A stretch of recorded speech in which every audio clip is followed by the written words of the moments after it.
Sa isang maliit na bayan sa probinsya, naninirahan si Carlos, isang 23 anyos na binata na puno ng pangarap. Mula pa noong bata siya, madalas niyang sabihin sa kanyang pamilya na balang araw ay yayaman siya at gaganda ang kanilang buhay. Hindi siya mahilig sa mga tradisyonal na ruta ng tagumpay, ang pagiging empleyado o ang simpleng buhay sa sakahan.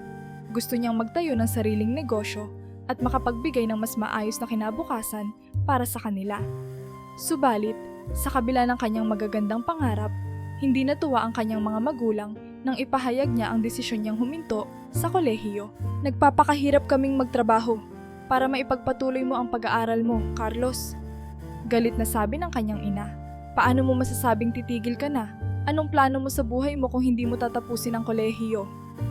Dagdag pa ng kanyang ama na bihirang magpakita ng emosyon pero halatang nadismaya. Hindi ibig sabihin na wala akong diploma, wala na akong mararating, tay. Sagot ni Carlos, nananatili ang respeto, ngunit matigas ang loob. Mas gusto kong magnegosyo, may plano ako, at gusto kong simulan na ito ngayon. Sa kabila ng mga babala at pangungumbinsi ng kanyang mga magulang, nanindigan si Carlos. Nagbenta siya ng ilan sa kanyang mga naipon mula sa maliit na allowance na ibinibigay sa kanya noon at nanghiram pa ng pera sa isang kakilala para makapagsimula ng sari-sari store sa barangay. Buo ang loob niya, ngunit baguhan pa lamang sa mundo ng negosyo. Noong una, parang maayos ang takbo ng tindahan. Nagkaroon siya ng ilang suki at tila umaangat ang kita. Subalit, dahil sa kakulangan ng kaalaman sa tamang pamamahala, unti-unting bumagsak ang negosyo. Madalas niyang gamitin ang perang kita para sa mga hindi kinakailangang gastusin. Dumating din ang pagkakataon na naloko siya ng isang supplier na nagbigay ng peking produkto dahilan upang magalit ang ilang customer at tuluyang iwasan ang kanyang tindahan. Hindi pa natatapos doon ang kanyang kalbaryo. Naengganyo siya ng isang dating kaklase na makipagsosyo para sa isang mas malaking negosyo. Pagbebenta ng mga dilatang produkto sa ibang bayan. Ibinuhos niya ang natitira niyang pera, ngunit sa huli, niloko lamang siya nito. Naiwan siyang walang-wala, may utang, at nadagdagan pa ang sama ng loob ng kanyang pamilya sa kanya. Anong klaseng buhay ang pinili mo, Carlos? Galit na tanong ng kanyang ina nang malamang muli siyang nalugi. Hindi ka nakinig sa amin at tingnan mo kung saan ka dinala ng mga desisyon mo. Ang galit at pagkadismaya ng kanyang pamilya ay tuluyang lumayo kay Carlos. Hindi na siya kinakausap ng kanyang ama at bihira na rin siyang makita ng kanyang mga kapatid. Sa mga panahong iyon, ramdam na ramdam ni Carlos ang bigat ng kabiguan. Wala siyang masandalan at ang dating tiwala niya sa kanyang sarili ay tila unti-unti nang nauupos. May mga araw na pakiramdam niya ay gusto na niyang sumuko. Nakaupo siya sa labas ng kanyang tindahan na ngayon halos wala ng laman. Nag-iisip kung paano babangon mula sa pagkakalugmok. Pero sa kabila ng lahat, isang bagay ang hindi niya maiwan, ang kanyang pangarap. Sa kabila ng mga pagkatapilok, nanatili siyang nangangarap na balang araw, makakabawi rin siya. Hindi pwedeng dito na lang ako. Bulong niya sa sarili habang pinagmamasdan ang araw na unti-unting lumulubog sa abot tanaw. Sa kanyang puso, alam niyang kailangan niyang magpatuloy kahit mahirap. Isa lang ang sigurado, hindi siya titigil hanggat hindi niya nararating ang kanyang minimiting tagumpay. Matapos ang sunod-sunod na pagkabigo sa negosyo, naging desperado si Carlos na makahanap ng paraan upang muling makabangon. Dumating sa puntong hindi na niya iniisip kung ano ang maaring maging resulta ng kanyang mga desisyon basta't makakita siya ng kahit kaunting pag-asa para sa pagbabago. Sa isang pagkakataon, habang naglalakad sa palengke, nakilala niya ang isang grupo ng mga kalalakihan na nagpakilalang mga negosyante. Suot nila ang malilinis na damit, may mga magagarapang sasakyan at tila maalam sa larangan ng negosyo. Isa sa kanila, si Raymond, ang pinakaprangka at madaling lapitan. Lumapit ito kay Carlos matapos marinig ang kwento ng kanyang sunod-sunod na pagkatalo sa negosyo.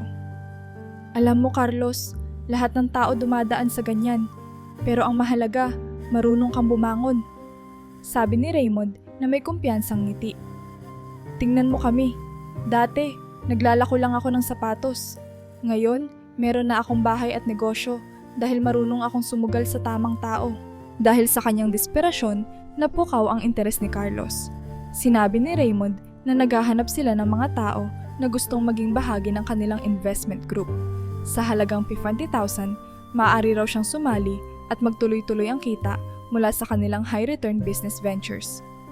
Sa tingin mo, hindi ko yan sinubukan dati? Sagot ni Carlos. Lagi akong naloloko, pero paano ko malalaman na totoo to? Simple lang, sabi ni Raymond. Pwede kang sumama sa meeting namin bukas para makita mo kung paano kami kumikita. Walang pressure. Pero kung seryoso ka, ito na ang sagot sa problema mo. Dahil wala nang masyadong pagpipilian si Carlos, sinubukan niyang dumalo sa meeting ng grupo. Doon niya nakita ang magagarang presentasyon, mga taong nagbibigay ng testamento sa kanilang tagumpay at pangako ng mabilis na kita. Ang kanilang mga salita ay parang musika sa tenga ng isang taong gutom na sa pag-asa. Pinili niyang magtiwala. Noong una, naging maayos ang takbo. Nakita ni Carlos na tila may mga aktwal na produkto at transaksyon. Ilang linggo, nakatanggap pa siya ng maliit na bahagi ng kita bilang patunay na totoo ang kanilang negosyo. Dahil dito, nagdesisyon siyang ilagay ang natitira niyang ipon. Umaasang ito na ang magbibigay daan sa kanyang tagumpay. Ngunit unti-unti, napansin niyang may kakaiba sa grupo. May mga pagkakataon na tila masyadong lihim ang kanilang operasyon. Nang magtanong siya tungkol sa kung saan talaga nanggagaling ang kita, palaging iniiwasan ang usapan. Nagsimulang magduda si Carlos, pero natakot siyang umatras dahil baka masayang ang inilabas niyang pera. Isang araw, inimbitahan siya ng grupo sa isang transaksyon sa kalapit na lungsod. Hindi niya alam na ito pala ang magiging simula ng kanyang pagbagsak. Sa gitna ng kanilang aktibidad, biglang dumating ang mga pulis at hinarang ang kanilang sasakyan. Nagulat si Carlos nang makita ang mga pulis na nagtuturo ng mga baril sa kanila. Lahat kayo baba! May impormasyon kaming iligal na kalakalan na nangyayari rito! Sigaw ng opisyal. Doon napagtanto ni Carlos na hindi ordinaryong negosyo ang pinasok niya. Isa pala itong sindikato na sangkot sa money laundering at smuggling. Nagprotesta siya, sinabing wala siyang alam pero wala itong nagawa. Dahil kasama siya sa operasyon ng mahuli, itinuring siyang kasabwat para patunayang wala siyang kinalaman sa ilegal na gawain. Dahil dito, hinatulan siya ng 5 taong pagkakakulong. Sa kanyang puso, alam niyang hindi niya intensyon ang makisangkot sa anumang masama, pero wala na siyang magawa kundi tanggapin ang kanyang kapalaran. Sa loob ng kulungan, nagsimula ang tunay na hirap. Ang buhay sa loob ay malupit, hindi lamang sa pisikal na aspeto, kundi pati na rin sa emosyonal. Palaging may alitan sa pagitan ng mga preso. Naranasan ni Carlos ang pang-aapi mula sa ilang mas matagal nang nakakulong, lalo na't alam nilang bago lamang siya at wala pang kakilala. Sa mga unang buwan, halos araw-araw siyang umiiyak sa gabi. Ramdam niya ang bigat ng kanyang pagkakamali, ang pagsisisi sa pagtiwala sa maling tao, at ang kawalan ng kakayahang makabawi agad. Wala rin siyang koneksyon sa labas dahil galit pa rin sa kanya ang kanyang pamilya.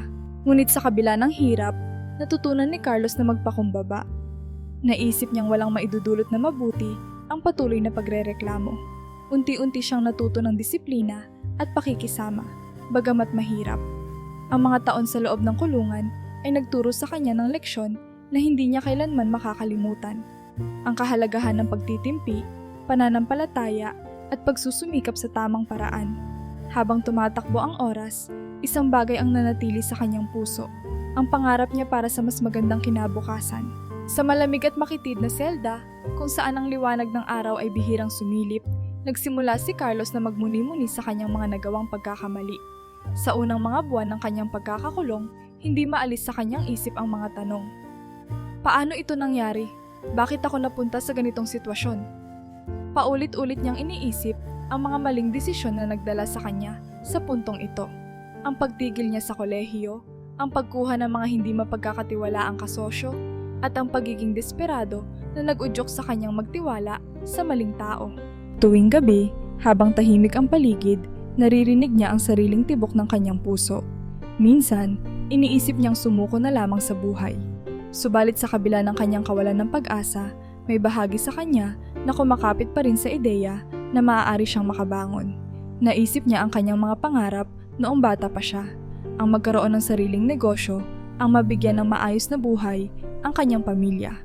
Napagtanto niya na bagamat hindi na niya maibabalik ang nakaraan, meron pa siyang pagkakataon na baguhin ang kanyang kinabukasan. Isang araw, Sa gitna ng isang tahimik na umaga sa kulungan, lumapit sa kanya ang isang matandang preso na nagngangalang Mang Domeng. Si Mang Domeng ay halos 2 dekada nang nakakulong dahil sa isang krimen na nagawa niya noong kanyang kabataan.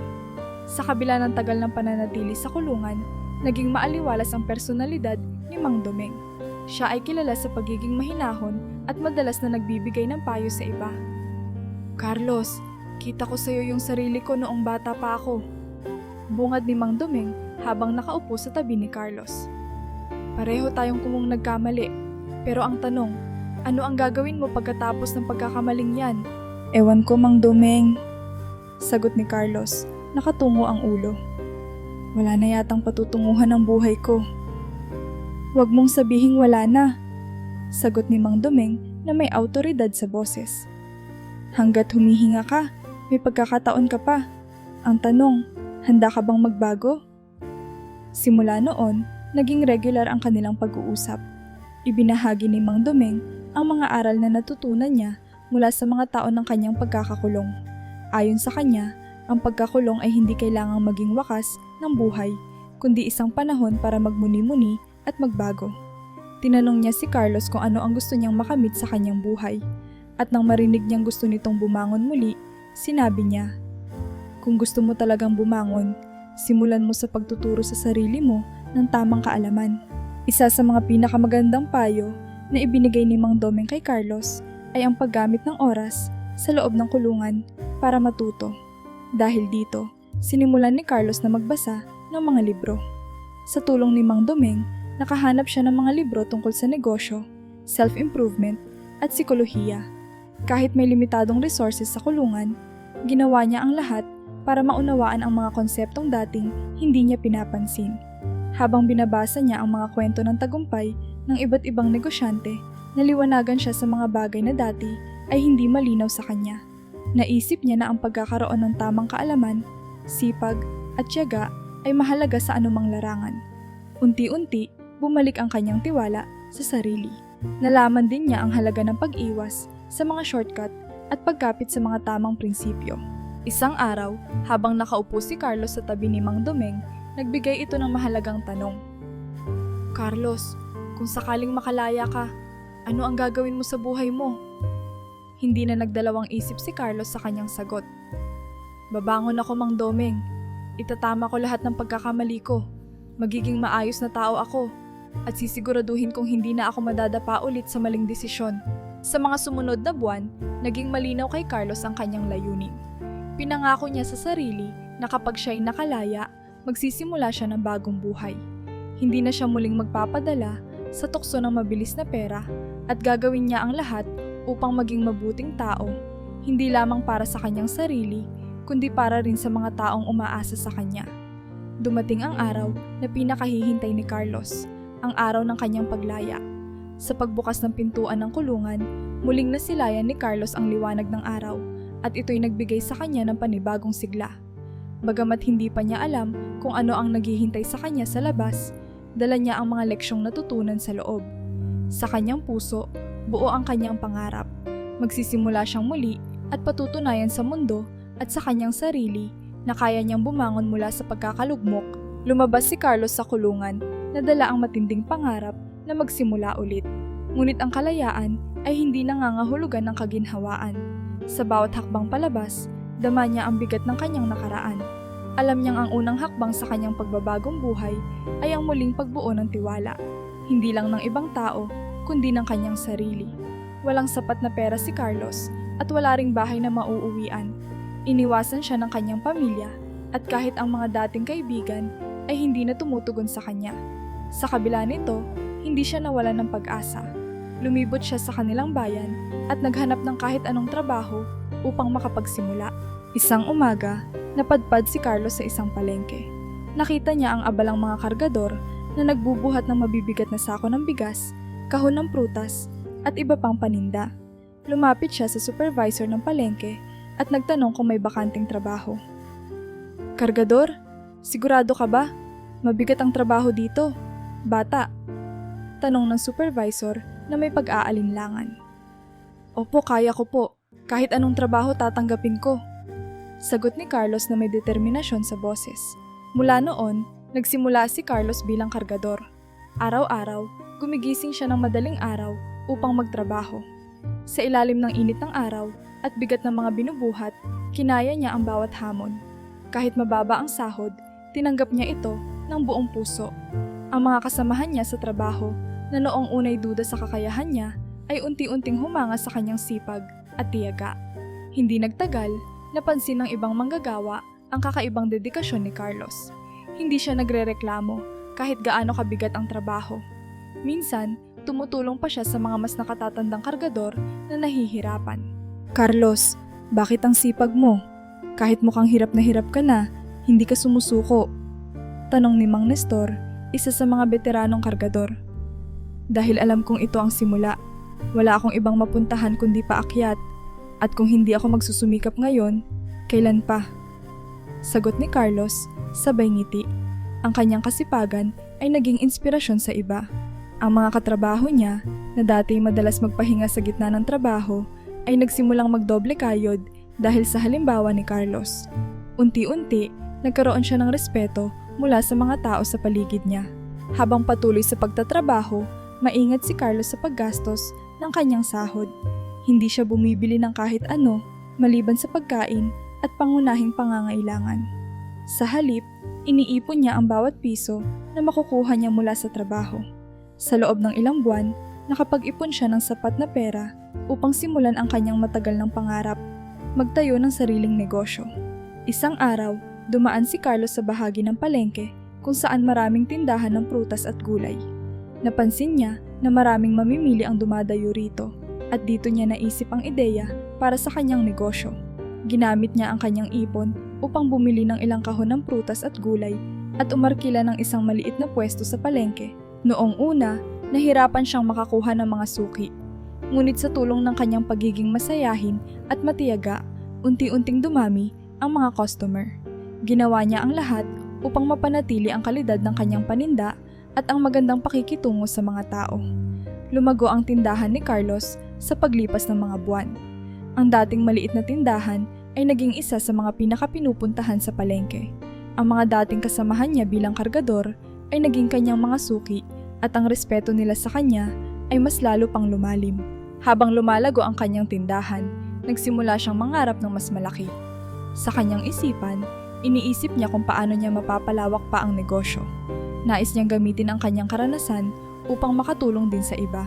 Ang simpleng tindahan ay hindi na lamang tungkol sa pera. Ito ay simbolo ng kanyang pagsusumikap at muling pagbabangon mula sa pagkakalugmok. Si Carlos, na dating walang-wala, ngayon ay may tindahan na. Ngunit alam niyang ito pa lang ang simula ng kanyang bagong kwento.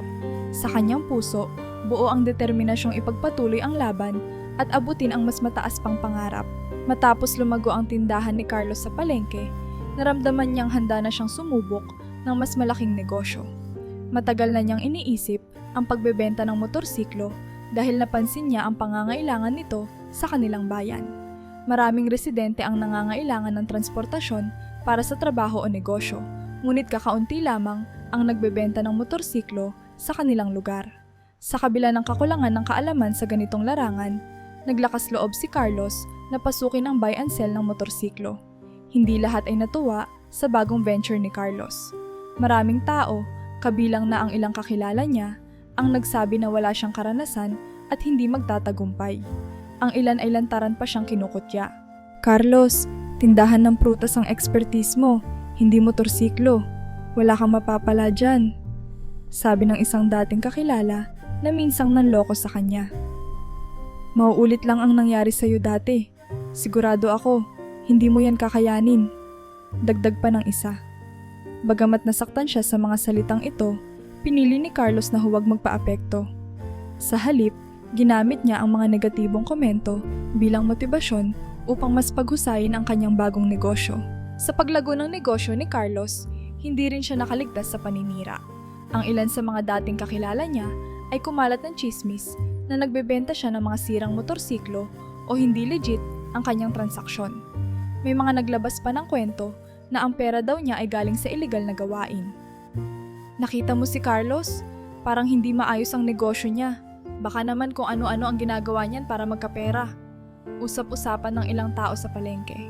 Bagamat alam niyang wala itong katotohanan, naramdaman pa rin ni Carlos ang bigat ng sitwasyon. Gayunpaman, pinili niyang mag-focus sa kanyang layunin. Ginawa niya ang lahat upang mapanatili ang kanyang reputasyon, binigyan ng magandang serbisyo ang kanyang mga customer, at siniguradong transparent ang lahat ng kanyang transaksyon. Isang araw, dumating ang isang customer na nais bumili ng motorsiklo. Noong una, normal ang naging takbo ng transaksyon. Ngunit sa kalagitnaan ng usapan, sinubukan ng customer na manipulahin ang papeles upang makakuha ng mas murang presyo. Carlos, ayos lang ba kung ibaba mo na lang ang presyo? Pwede ko na agad kunin to. Sabi ng customer habang palihim na tinatanggal ang isang bahagi ng kasunduan. Napansin ni Carlos ang ginagawang pandaraya. Ngunit imbis na magalit, mahinahon niyang ipinaliwanag sa customer ang kahalagahan ng tamang proseso.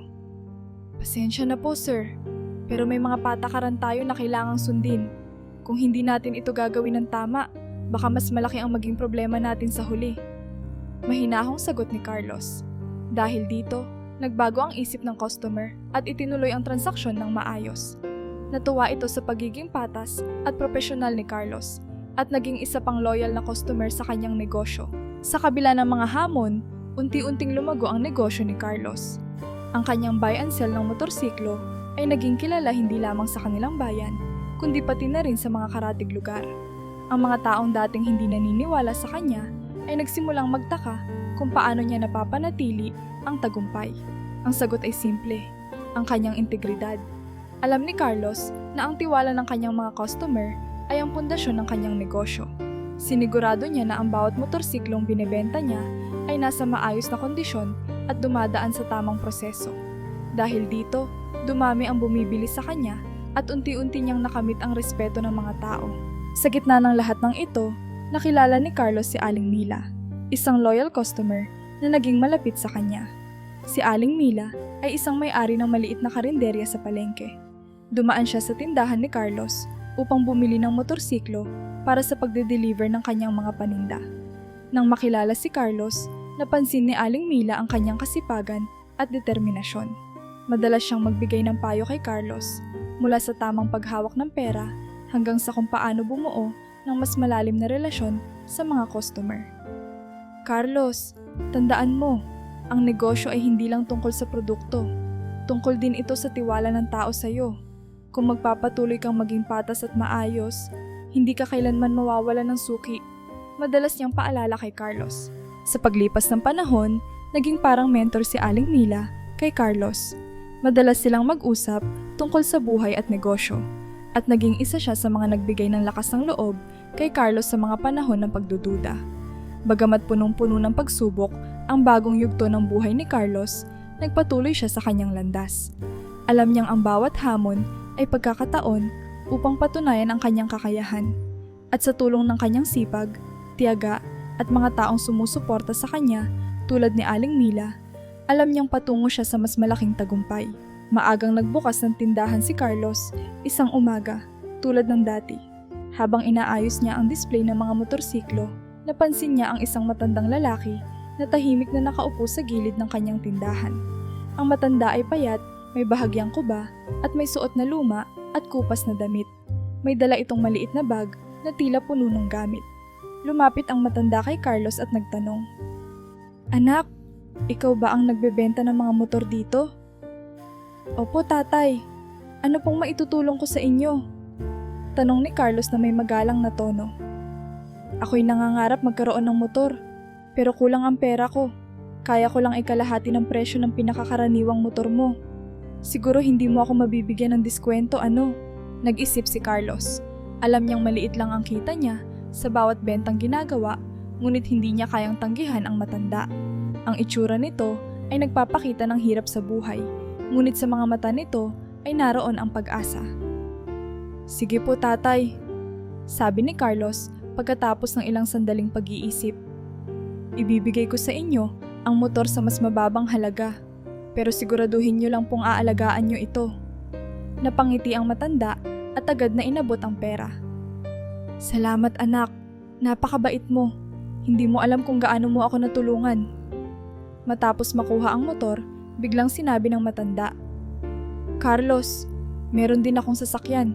Gusto mo bang bilhin? Luma na ito at sira-sira, pero baka magamit mo pa." Nagulat si Carlos sa alok. Tiningnan niya ang sasakyan, isang kalawangin at halos hindi na gumaganang kotse na nakaparada malapit sa tindahan. Alam niyang wala itong halaga sa tingin ng iba. Ngunit naisip niyang baka magamit niya ito balang araw kahit papaano. "Magkano po ba ang bentahan niyo nito?" tanong niya. "Napakamura lang anak, 5,000 lang. Hindi na rin naman magagamit ng iba dahil sobrang luma na." Napatingin si Carlos sa kalagayan ng kotse.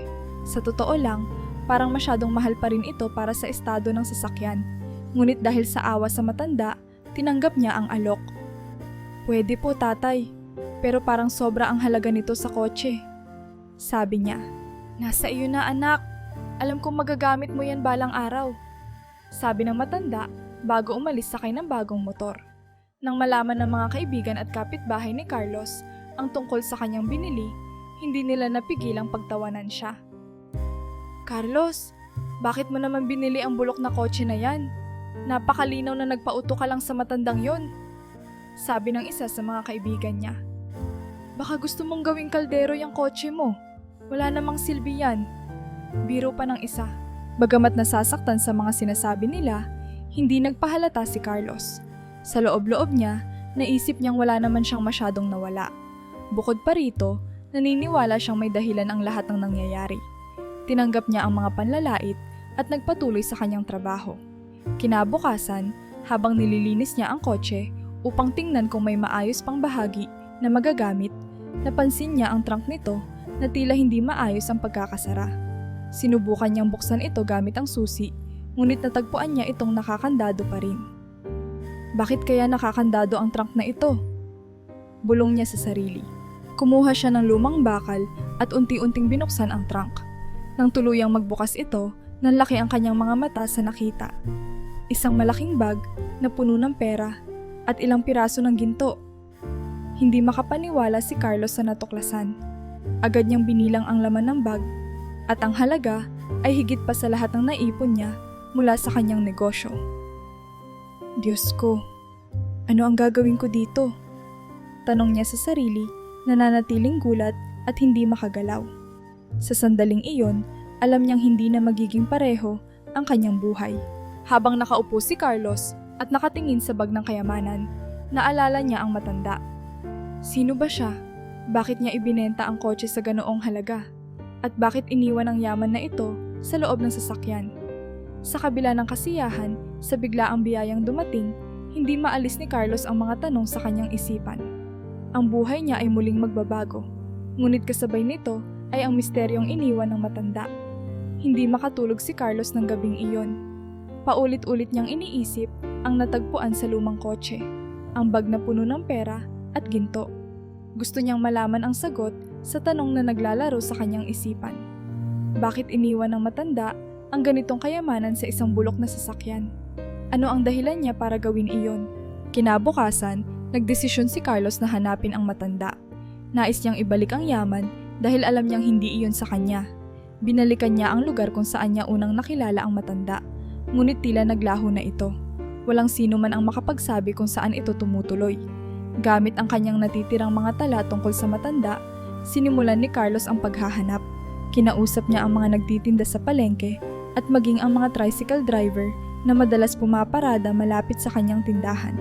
Ngunit karamihan sa kanila ay wala ring ideya kung sino ang matanda. "Nakita ko siya dati dito, pero hindi ko alam kung saan siya nakatira," sabi ng isang tindera. "Parang lagi lang siyang nagpapalakad-lakad, pero hindi naman namin siya kilala." Dagdag pa ng isa. Dahil walang sapat na impormasyon, nagpatuloy si Carlos sa paghahanap. Pinuntahan niya ang kalapit na bayan upang alamin kung may mga nakakakilala sa matanda. Sa bawat sulok na kanyang nilibot, isa lamang ang malinaw. Tila wala talagang nakakaalam kung saan ito nagmula. Pagkalipas ng ilang araw ng paghahanap, narinig ni Carlos ang balita mula sa isang nagtitinda na minsang nakakita sa matanda. "Carlos, may narinig ako tungkol sa matanda. Wala na raw siya. Pumanaw siya noong gabing ibinenta niya sa iyo ang sasakyan." Hindi makapaniwala si Carlos sa narinig. Sa parehong araw na nagbigay siya ng motor at binili ang sira-sirang kotse, iyon din pala ang huling gabi ng buhay ng matanda. Labis ang lungkot na naramdaman niya, ngunit kasabay nito ay mas lalong tumindi ang misteryo. Bakit ibinenta ng matanda ang kotse sa kanya at bakit iniwan nito ang kayamanan? Nagtanong siya sa lokal na barangay upang alamin kung may kamag-anak o kakilala ang matanda. Ngunit nalaman niyang mag-isa na lang ito sa buhay. Walang pamilya, walang kaibigan, at halos wala ring nagtatangkang alamin ang kwento nito. Ayon sa ilan, tahimik na nabuhay ang matanda, ngunit tila may mabigat na iniinda. Wala rin itong maayos na tirahan, kung saan-saan lamang ito natutulog. Sa gitna ng kanyang paghahanap ng kasagutan, napagtanto ni Carlos na maaaring sadyang binalak ng matanda na ibigay sa kanya ang kotse at ang laman nito. Bagamat hindi malinaw kung bakit, naisip niyang baka nakita ng matanda ang pangarap at kasipagan niya noong araw na iyon. Siguro, isang pagkakataon ang ibinigay sa kanya upang baguhin ang kanyang buhay. Hindi maiwasang bumalik sa isip ni Carlos ang huling ngiti ng matanda bago ito umalis sakay ng motor. Parang may laman ang tingin nito, parang alam na nito ang mangyayari sa hinaharap. Sa halip na ituring ang pera at ginto bilang simpleng kayamanan, sinimulan ni Carlos na ituring ito bilang responsibilidad. Naalala niya ang mga leksyon na natutunan niya mula kay Mang Domeng at sa lahat ng paghihirap na kanyang dinaanan. Ang yaman ay hindi lamang para sa kanya. Ito ay pagkakataon upang pagbutihin ang kanyang buhay at tumulong sa iba. Ginamit niya ang bahagi ng pera upang palakihin pa ang kanyang negosyo. Sinigurado niyang maayos ang bawat transaksyon at sa pamamagitan ng kanyang integridad, unti-unti niyang napatatag ang kanyang pangalan bilang isa sa mga maaasahang negosyante sa kanilang lugar. Bukod sa pagpapalago ng negosyo, nagdesisyon si Carlos na magbigay tulong sa mga nangangailangan. Nagsimula siya sa maliit na paraan, pagbibigay ng libreng motor sa ilang mga vendor na nangangailangan ng transportasyon upang maghatid ng kanilang paninda. Naglaan din siya ng pondo para sa mga bata sa palengke na gustong makapag-aral. "Carlos, bakit mo ginagawa ito?" Tanong ni Aling Mila isang araw nang makita nitong namimigay siya ng tulong. "Hindi ko na makikita ang matanda para makapagpasalamat sa kanya, Aling Mila. Pero gusto kong ipasa ang kabutihan na ginawa niya sa akin. Gusto kong maging inspirasyon para sa iba." Sagot ni Carlos. Habang patuloy ang pag-usad ng buhay ni Carlos, nanatili sa kanyang isipan ang alaala ng matanda. Hindi niya kailanman nalaman ang buong kwento nito, ngunit alam niyang ang ginawa ng matanda ay nag-iwan ng hindi matatawarang inspirasyon. Ang yaman na iniwan nito ay hindi lamang nagbago sa buhay ni Carlos, kundi nagbigay din ng pagkakataon para makatulong siya sa iba. Ang yaman na natagpuan ni Carlos ay hindi lamang nagbigay sa kanya ng kalayaan mula sa mga pagsubok ng kahirapan, kundi pati na rin ng oportunidad na palaguin ang kanyang negosyo. Ginamit niya ang pera upang magtayo ng mas malaki at organisadong negosyo ng buy and sell ng motorsiklo at kotse. Sa tulong ng kanyang karanasan at integridad, mabilis na nakilala ang kanyang negosyo bilang mapagkakatiwalaan at tapat. Inayos ni Carlos ang operasyon ng kanyang negosyo. Binili niya ang mga lumang kotse at motorsiklo upang ayusin at muling ibenta sa mas abot-kayang halaga. Pinanatili niyang mataas ang kalidad ng kanyang mga binebenta at sinigurado niyang lahat ng transaksyon ay dokumentado at transparent. Dahil dito, maraming customer ang nagbalik at nagrekomenda ng kanyang negosyo sa iba. Nagbukas din siya ng bagong branch sa Karatig Bayan at nag-hire ng mga trabahador na dati niyang mga kakilala sa palengke. Ginawa niyang bahagi ng negosyo ang mga taong alam niyang nangangailangan ng pagkakataon. Sa bawat taong natulungan niya, naramdaman niyang tinutupad niya ang kanyang pangako sa matandang nagbigay sa kanya ng yaman. Hindi nakalimutan ni Carlos ang mga araw na siya'y naghirap bilang isang kargador at tindero. Dahil dito, nagdesisyon siyang tumulong sa iba pang maliliit na negosyante. Naglaan siya ng pondo para magbigay ng kapital sa mga nagsisimulang tindero sa palengke. Hindi lamang pera ang ibinabahagi niya. Nagbibigay din siya ng mentorship sa mga nangangarap magnegosyo. "Alam kong mahirap magsimula," sabi niya sa isang tindero. "Pero kung sisimulan mo ito ng may sipag, tiyaga at tamang diskarte, darating ang araw na aangat ka rin." Unti-unting dumami ang mga natulungan ni Carlos at naging inspirasyon siya sa komunidad. Maraming tao ang nagpasalamat sa kanya. Ngunit para kay Carlos, Ang lahat ng ito ay paraan upang maipasa ang kabutihang ginawa ng matanda para sa kanya. Isang araw, habang bumibili ng bulaklak para sa opisina ng kanyang negosyo, nakilala ni Carlos si Ana, isang dalagang nagtitinda ng mga sariwang bulaklak sa gilid ng palengke. Hindi maipaliwanag ni Carlos kung bakit siya agad nabighani kay Ana. Marahil ito'y dahil sa pagiging masayahin nito at sa dedikasyon na makikita sa bawat galaw niya. "Para kanino ang mga bulaklak na ito, sir?" tanong ni Ana nang may maaliwalas ng ngiti. "Para sa negosyo, pero baka pwede rin para sa isang espesyal na tao balang araw," sagot ni Carlos, bahagyang nagbibiro ngunit may halong pagkamahiyain. Sa mga sumunod na linggo, madalas nang dumaan si Carlos sa tindahan ni Ana. Hindi nagtagal, naging magkaibigan sila. Ikinuwento ni Ana ang kanyang pangarap na magkaroon ng sariling flower shop, ngunit aminado siyang malayo pa ito dahil sa kakulangan ng kapital. Sa bawat pag-uusap nila, mas lalong humanga si Carlos kay Ana. Hindi lamang siya maganda, kundi puno rin ng ambisyon at kabutihang loob. Sa kabila ng kanyang sariling paghihirap, nanatiling positibo si Ana sa buhay, at ito ang nagpalapit ng loob ni Carlos sa kanya. Habang lumilipas ang mga buwan, hindi na maikakaila ang damdaming namumuo sa pagitan ni Carlos at Ana. Sa bawat pagkakataong magkasama sila, mas lalong naging malalim ang kanilang koneksyon. Isang gabi, sa gitna ng isang tahimik na hapunan, umamin si Carlos ng kanyang nararamdaman. "Ana, hindi ko alam kung paano ko sasabihin ito, pero mahal kita," sabi niya habang nakatitig sa mga mata ni Ana. Hindi maipaliwanag ni Ana ang kanyang saya, ngunit simple ang kanyang sagot. "Mahal din kita, Carlos." Simula noon, naging opisyal na magkasintahan sila. Sa kabila ng abala ni Carlos sa negosyo at ang pagtitinda ni Ana ng bulaklak, nahanap nila ang balanse upang maglaan ng oras para sa isa't isa. Pinagsama nila ang kanilang pangarap at nagplano ng simpleng buhay na puno ng pagmamahalan at pagsusumikap. Matapos ang 2 taon ng pagiging magkasintahan, ikinasal sina Carlos at Ana sa isang simpleng seremonya na dinaluhan ng kanilang mga mahal sa buhay. Hindi magarbo ang kasal, ngunit puno ito ng pagmamahalan at pag-asa para sa kanilang kinabukasan. Matapos ang kasal, nagplano sila ng kanilang buhay bilang mag-asawa. Pinagsama nila ang kanilang mga pangarap. Ipinundar ni Carlos ang flower shop na matagal nang inaasam ni Ana, habang patuloy naman niyang pinalalago ang negosyo ng buy and sell. Sa kabila ng tagumpay nila, nanatili silang mapagkumbaba at matulungin sa iba. Sa kanilang bagong yugto ng buhay, hindi lamang nakahanap ng yaman si Carlos. Natagpuan din niya ang tunay na kahulugan ng pag-ibig. Ngunit alam niyang ang kanilang kwento ay hindi pa tapos. Ang buhay ay puno pa rin ng hamon at determinado siyang harapin ito kasama ang kanyang kabiyak. Sa paglipas ng mga taon, naging maayos at tahimik ang buhay ni Carlos. Lumago ang kanyang negosyo, nagkaroon siya ng masayang pamilya kasama si Ana at nakapagbigay siya ng tulong sa maraming nangangailangan. Ngunit ang tahimik niyang mundo ay unti-unting yanig nang biglang bumalik ang mga anino ng kanyang nakaraan. Ang sindikatong minsan siyang naloko at nagdala sa kanya sa kulungan. Isang gabi, habang isinasara ni Carlos ang tindahan ng motorsiklo, dumating ang isang lalaking nakaitim na jacket. Hindi agad nakilala ni Carlos ang lalaki hanggang sa magpakilala ito. "Kumusta, Carlos? Matagal tayong hindi nagkita," sabi nito habang nakangisi.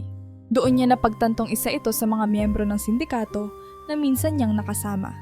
Kahit sa liwanag ng poste, ramdam ni Carlos ang tensyon na dala ng pagdating nito. Agad niyang naramdaman ang peligro. "Anong kailangan mo?" tanong ni Carlos, na pilit pinanatili ang mahinahon na boses. "Simple lang, alam namin na malaki na ang negosyo mo ngayon. Kailangan naming makihati. Gusto namin ng pera at kung ayaw mong makipagtulungan, alam mo kung ano ang kaya naming gawin." Hindi natapos sa gabing iyon ang problema ni Carlos. Sa mga sumunod na araw, nagpadala ng mga sulat ang sindikato na naglalaman ng mga bantang direktang nakatuon sa kanyang pamilya. Isa sa mga sulat ay nagbabanta na may masamang mangyayari kay Ana at sa kanilang negosyo kung hindi niya susundin ang kanilang hiling. Isang umaga, habang nag-aalmusal sila ni Ana, binuksan niya ang isang sobre na iniwan sa labas ng kanilang bahay. Nakalagay roon, "Wala kang ibang pagpipilian, Carlos.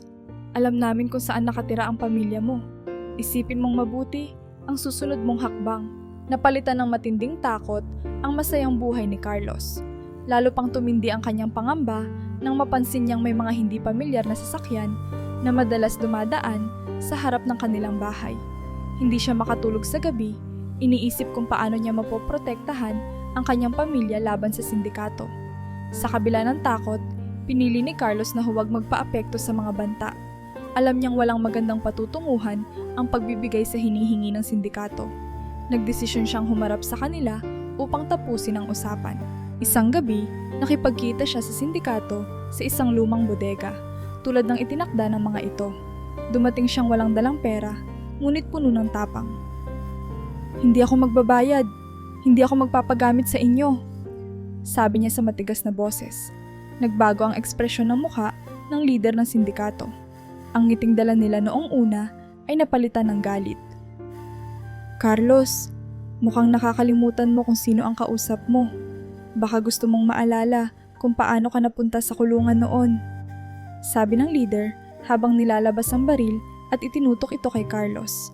Habang hinaharap ni Carlos ang sindikato, isang plano na ang inihanda niya kasama ang mga kaibigan sa negosyo at lokal na autoridad. Alam niyang hindi niya ito kayang labanan ng mag-isa. Bago ang takdang araw ng kanilang pagkikita, tahimik siyang humingi ng tulong mula sa pulisya. Inihayag niya ang lahat ng impormasyon tungkol sa sindikato at ang mga banta nito sa kanyang pamilya. Habang nakatutok ang baril sa kanya, biglang sumiklab ang liwanag mula sa labas ng bodega. Dumating ang mga pulis, sabay-sabay na sumigaw. "Walang kikilos! Itaas ang mga kamay!" Nagulat ang mga miyembro ng sindikato, ngunit bago pa sila makatakbo, naaresto na sila ng mga pulis. Ang kanilang leader, na ilang sandali pa lamang ang nakalipas, ay puno ng yabang, ngayon ay nakaposas at tahimik na nakayuko. Si Carlos, bagamat nanginginig ang katawan sa kaba, ay nakaramdam ng malaking ginhawa. Matapos ang insidente, umuwi si Carlos sa kanilang tahanan na mas ligtas at mas panatag ang loob. Niyakap niya si Ana at siniguradong ligtas ang kanilang pamilya. Sa pagdaan ng mga araw, napagtanto niya kung gaano kalaki ang kanyang binago mula sa dati niyang buhay. "Noon, Carlos, takot na takot ka. Pero ngayon, ikaw na ang may kontrol sa sarili mong buhay," sabi niya sa sarili habang iniisip ang lahat ng hirap at tagumpay na pinagdaanan. Ang pagbalik ng sindikato ay hindi lamang isang hamon para sa kanyang negosyo at pamilya. Ito rin ay naging paalala kung gaano kalayo na ang narating niya mula sa kanyang dating pagkakakulong. Alam niyang hindi madali ang daan tungo sa pagbabago, ngunit napatunayan niyang posible itong makamit sa tamang paraan. Sa puntong iyon, nanumpa si Carlos na gagamitin ang kanyang tagumpay hindi lamang para sa sarili, kundi para sa kapakanan ng mas marami pang nangangailangan. Pagkatapos ng lahat ng pagsubok at tagumpay na pinagdaanan ni Carlos, naisip niyang ang yaman na dumating sa kanyang buhay ay hindi lamang para sa kanya. Hindi niya ito itinuring na simpleng pribilehiyo, kundi isang responsibilidad na magamit upang makatulong sa iba. Ang yaman at karanasan ay nagbigay sa kanya ng lakas ng loob upang gumawa ng mas malaking hakbang tungo sa pagbibigay inspirasyon sa komunidad at pagtulong sa mga nangangailangan. Isang umaga, habang naglalakad si Carlos sa palengke, napansin niya ang isang batang nagtitinda ng balut. Napansin niya ang hirap ng bata, na tila masyadong bata pa upang magtrabaho. Nang tanungin niya ito, nalaman niyang hindi na ito nakakapag-aral dahil sa kakulangan ng pera. Ang eksenang iyon ay tila muling bumalik kay Carlos sa kanyang kabataan. Isang panahong puno rin ng pangarap, ngunit kulang sa pagkakataon. Naisip niyang maraming kabataan ang nasa parehong sitwasyon, kaya't nagdesisyon siyang simulan ang isang scholarship program para sa mga batang gustong magnegosyo. "Gusto kong bigyan sila ng pagkakataon na hindi ko naranasan noon," sabi niya sa kanyang asawang si Ana. Sa tulong ng kanyang negosyo, inilunsad niya ang programa. Binibigyan nito ng sapat na suporta ang mga kabataan upang makapag-aral ng kursong may kinalaman sa entrepreneurship. Higit pa rito, bahagi ng programa ang mentorship mula kay Carlos mismo, kung saan itinuturo niya ang mga aral na natutunan niya mula sa sariling mga pagkakamali. Hindi rin nakalimutan ni Carlos ang mga taong katulad niya noon, mga ex-convict na gustong magsimulang muli, ngunit nahihirapan dahil sa stigma ng lipunan. Sa tulong ng mga kakilala niyang negosyante at ng lokal na pamahalaan, nagtayo siya ng isang foundation na nagbibigay ng trabaho, pagsasanay at counseling para sa mga ex-convict. Ang kulungan ay hindi dapat maging wakas ng buhay. Dapat ito'y maging simula. Paliwanag niya sa pagbubukas ng foundation. Sa simula, mahirap kumbinsihin ang mga tao na tanggapin ang mga dating preso sa kanilang komunidad. Ngunit dahil sa magandang halimbawa ni Carlos, maraming sumuporta sa kanyang advokasya. Ang foundation ay naging tagumpay at nakatulong sa maraming tao na magkaroon ng pangalawang pagkakataon sa buhay. Isa sa mga pinakamahalagang bagay na ginawa ni Carlos ay ang muling pagbabalik sa kanyang pamilya. Matagal nang hindi buo ang kanilang relasyon simula nang huminto siya sa pag-aaral at magdesisyon laban sa kagustuhan ng kanyang mga magulang. Ngunit sa pagkakataong ito, dinala niya ang kanyang tagumpay upang ipakita na ang lahat ng kanyang pinagdaanan ay hindi nasayang. Isang araw, bumalik siya sa bahay ng kanyang mga magulang, dala ang isang sulat na naglalahad ng kanyang pasasalamat. Sa harapan nila, humingi siya ng tawad. "Nay-tay, alam kong maraming beses ko kayong binigo noon, pero hindi ko kayo kailanman nakalimutan sa mga panahong iyon. Lahat ng ginagawa ko ngayon ay para rin sa inyo." Sabi niya habang umiiyak. Hindi nagtagal, niyakap siya ng kanyang mga magulang. Napatawad na nila si Carlos at sa wakas, muling nabuo ang kanilang relasyon bilang pamilya. Habang patuloy ang paglago ng kanyang negosyo at mga proyektong pangkomunidad, naisip ni Carlos na ang pinakamahalagang layunin ng kanyang buhay ay ang mag-iwan ng mabuting legasiya. Hindi niya nais na maalala bilang isang negosyanteng yumaman, kundi bilang isang tao na nagbigay ng pag-asa sa iba. Hindi sa dami ng pera mo sinusukat ang tagumpay, kundi sa dami ng taong natulungan mo. Madalas niyang sabihin sa mga kabataan sa kanyang programa. Sinimulan niyang idokumento ang kanyang kwento upang maging inspirasyon para sa mga tao, lalo na sa mga batang nangangarap na magtagumpay. Naniniwala siya na ang kanyang buhay, mula sa pagiging kargador hanggang sa pagiging isang matagumpay na negosyante, ay maaaring maging patunay na kahit sino man ay maaaring bumangon mula sa hirap. Si Carlos, na minsang bumagsak ng napakalalim, ngayon ay hindi lamang nagtagumpay, kundi naging liwanag din para sa iba. Ang kanyang mga proyekto, tulad ng scholarship program at foundation, ay nagpatuloy na nagbibigay ng tulong at inspirasyon. Alam niya na ang yaman at tagumpay ay hindi lamang tungkol sa sariling kapakinabangan. Ito ay dapat na ibinabahagi upang makabuo ng mas magandang mundo. Habang abala si Carlos sa pagpapalago ng kanyang negosyo at mga programang pangkomunidad, hindi nawala sa isip niya ang matandang lalaki na naging daan ng napakalaking pagbabago sa kanyang buhay. Ang misteryo ng matanda at ang yaman sa lumang kotse ay nanatiling palaisipan sa kanya. Isang araw, sa gitna ng kanyang mga lakad sa negosyo, nagdesisyon siyang bisitahin ang probinsya kung saan niya unang narinig na tumira ang matanda.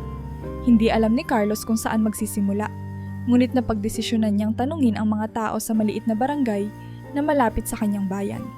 Sa kanyang pag-iikot, nakilala niya si Mang Tomas, isang matandang magsasaka na minsang naging kapitbahay ng lalaking nagbenta sa kanya ng kotse. "Ah, ang tinutukoy mo? Si Mang Gregorio," sabi ni Mang Tomas nang tanungin siya ni Carlos. "Matagal na siyang wala, pero natatandaan ko pa ang kwento ng buhay niya." Ayon kay Mang Tomas, si Mang Gregorio ay dating mayaman noong kanyang kabataan. Meron itong malalaking negosyo sa Maynila at maraming ari-arian sa iba't ibang lugar. Subalit, ang kanyang buhay ay nagbago nang masangkot ang pamilya nito sa isang malagim na aksidente. Nawalan siya ng asawa at nag-iisang anak sa loob ng isang gabi. Dahil dito, pinili niyang talikuran ang marangyang buhay at mamuhay ng simple sa probinsya. Nakakalungkot ang nangyari sa kanya, dagdag ni Mang Tomas. Lagi niyang sinasabi na ang kayamanan ay walang halaga kung wala kang pamilya na kasama mo. Sa gitna ng kwento ni Mang Tomas, nabanggit nito ang tungkol sa lumang kotse na ibinenta ni Mang Gregorio kay Carlos. Napag-alaman niyang ang kotse ay isa sa mga natitirang alaala ni Mang Gregorio sa kanyang namayapang asawa. Ang kotse na iyon ay hindi ordinaryo para kay Mang Gregorio, paliwanag ni Mang Tomas. Ginamit nila iyon sa kanilang mga unang biyahe bilang mag-asawa. Tuwing nakikita niya iyon, naaalala niya ang masayang buhay nila dati. Para kay Mang Gregorio, ang kotse ay simbolo ng pagmamahal niya sa kanyang pamilya. Ngunit sa mga huling taon ng kanyang buhay, napagtanto niya na kailangan niyang iwan ang nakaraan at ibahagi ang anumang natitira sa kanya sa tamang tao. Habang naririnig ang mga kwento tungkol sa matanda, napagtanto ni Carlos kung bakit sa kanya iniwan ni Mang Gregorio ang yaman. "Baka nakita niya ang sarili niya sa'yo," sabi ni Mang Tomas. "Isang taong nangangarap ngunit nahihirapan. Alam niyang magagamit mo ang yaman sa tamang paraan." Natahimik si Carlos sa narinig. Ngayon ay malinaw na sa kanya ang dahilan ng ginawa ng matanda. Hindi iyon aksidente. Isang desisyon ito mula sa isang taong alam ang tunay na halaga ng kayamanan. Ang yaman na ibinigay ni Mang Gregorio ay hindi para sa sariling kapakinabangan, kundi para sa paggawa ng mabuti. Sa kanyang pagbabalik sa Maynila, dinala ni Carlos ang natutunan mula kay Mang Gregorio. Pinagmasdan niya ang lumang kotse na nakaparada pa rin sa kanyang garahe. Para sa marami, ito ay isa lamang sira-sirang sasakyan, ngunit para kay Carlos, ito ay simbolo ng inspirasyong nagbigay ng panibagong direksyon sa kanyang buhay. Ang kotse na ito ay hindi lang alaala ng matanda. Bulong niya sa sarili. Isa itong paalala na ang tunay na halaga ng yaman ay kung paano ito makakatulong sa iba. Nagdesisyon si Carlos na panatilihin ang kotse sa kanyang pamilya. Hindi niya ito ipinaayos o ginawang moderno. Pinanatili niya ang kalawang at sira-sirang anyo nito bilang paalala ng kanyang pinagdaanan at ang leksyon na iniwan ni Mang Gregorio.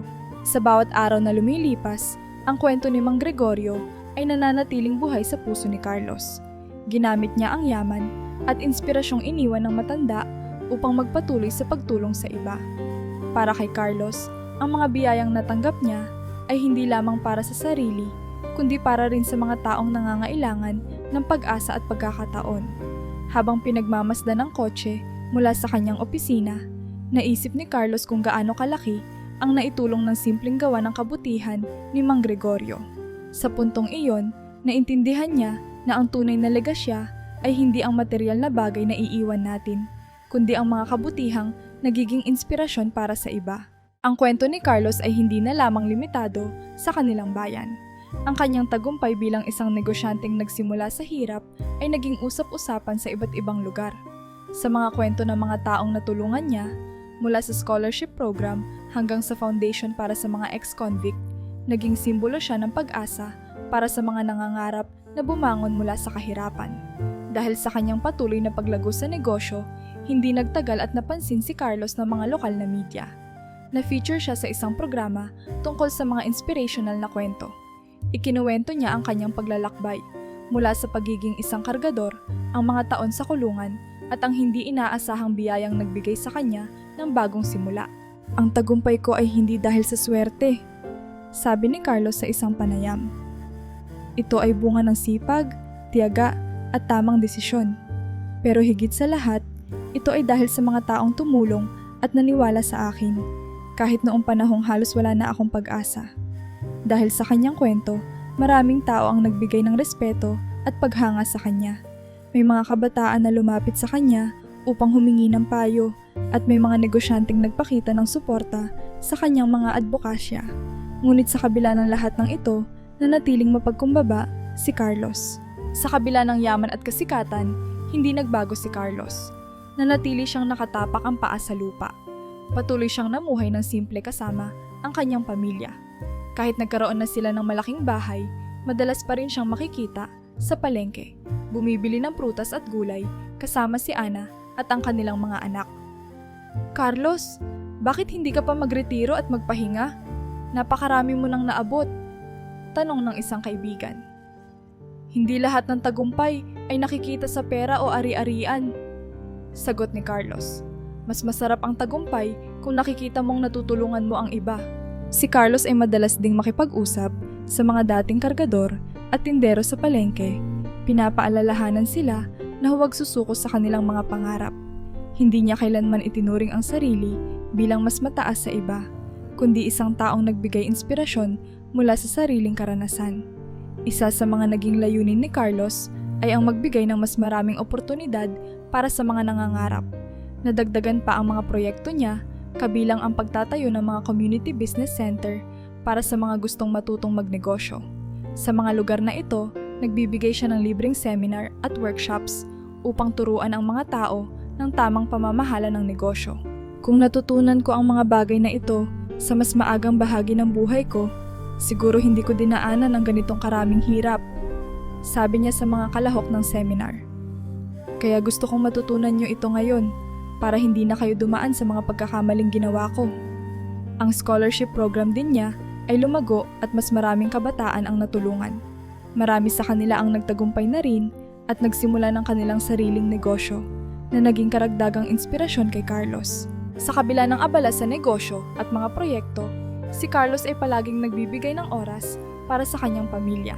Ang kanilang bahay ay laging puno ng tawa, musika at masayang kwentuhan. Malapit siya sa kanyang mga anak na sinisikap niyang turuan ng parehong mga aral na natutunan niya sa buhay. Anak, tandaan mo, ang kayamanan ay hindi nasusukat sa dami ng pera mo, nasa dami ng tao na natulungan mo. Madalas niyang paalala sa kanyang mga anak. Si Ana, na ngayon ay matagumpay na rin sa kanyang sariling flower shop, ay nananatiling inspirasyon ni Carlos. Ang kanilang relasyon ay naging pundasyon ng kanilang masayang pamilya, isang buhay na punong-puno ng pagmamahalan at pagsuporta sa isa't isa. Ang kwento ni Carlos ay naging inspirasyon para sa maraming tao. Ang kanyang tagumpay ay hindi lamang isang kwento ng pagsusumikap, kundi pati na rin ng pagpapakumbaba at pagbabahagi ng biyaya sa iba.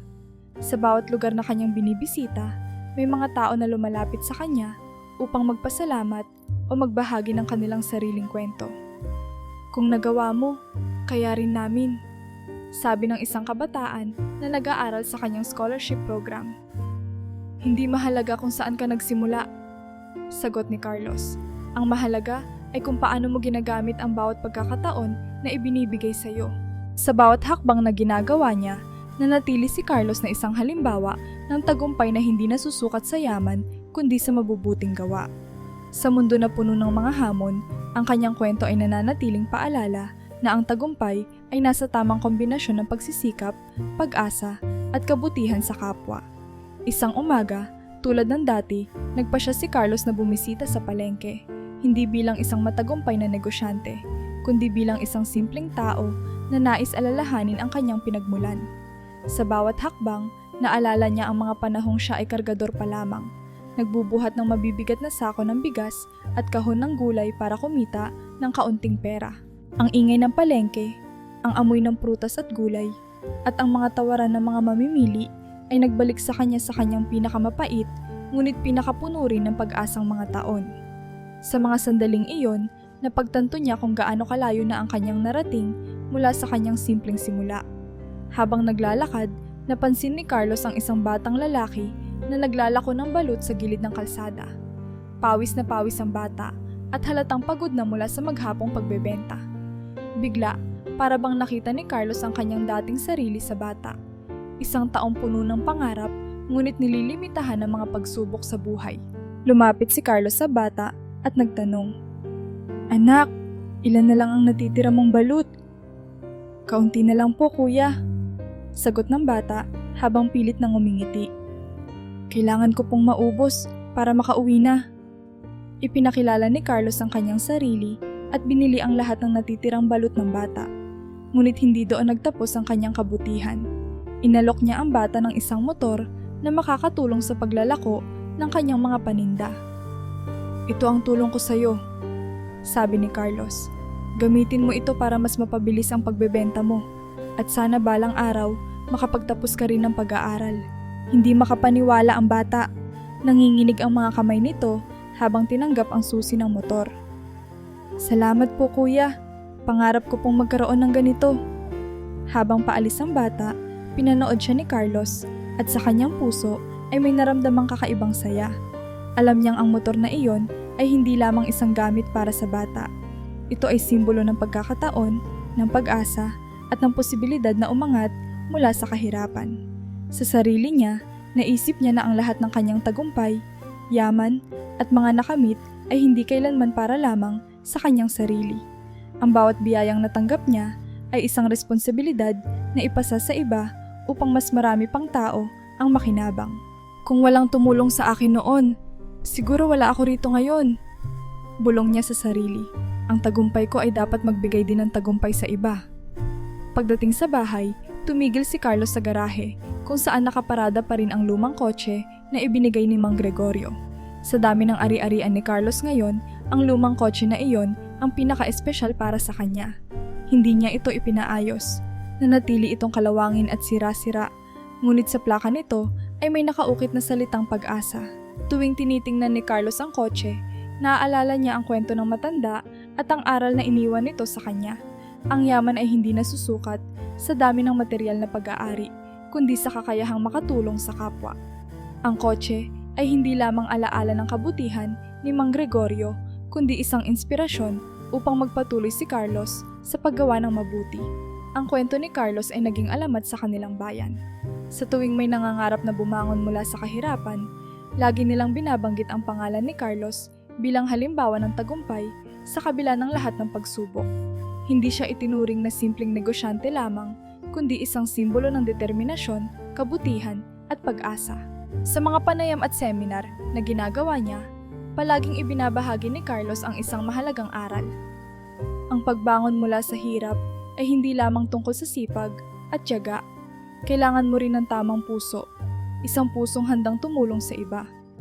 Sa huling bahagi ng kanyang buhay, si Carlos ay nanatiling masayahin at mapagkumbaba.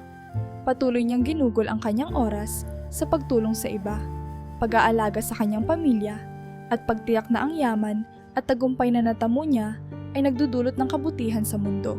Sa huli, ang kwento ni Carlos ay hindi lamang tungkol sa yaman, negosyo o tagumpay.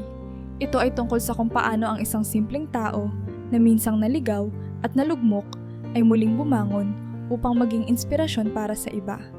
Ang kanyang pangalan ay naging simbolo ng pag-asa, isang paalala na anuman ang ating simula, may pagkakataon tayong lahat na magtagumpay at mag-iwan ng mabuting marka sa mundo.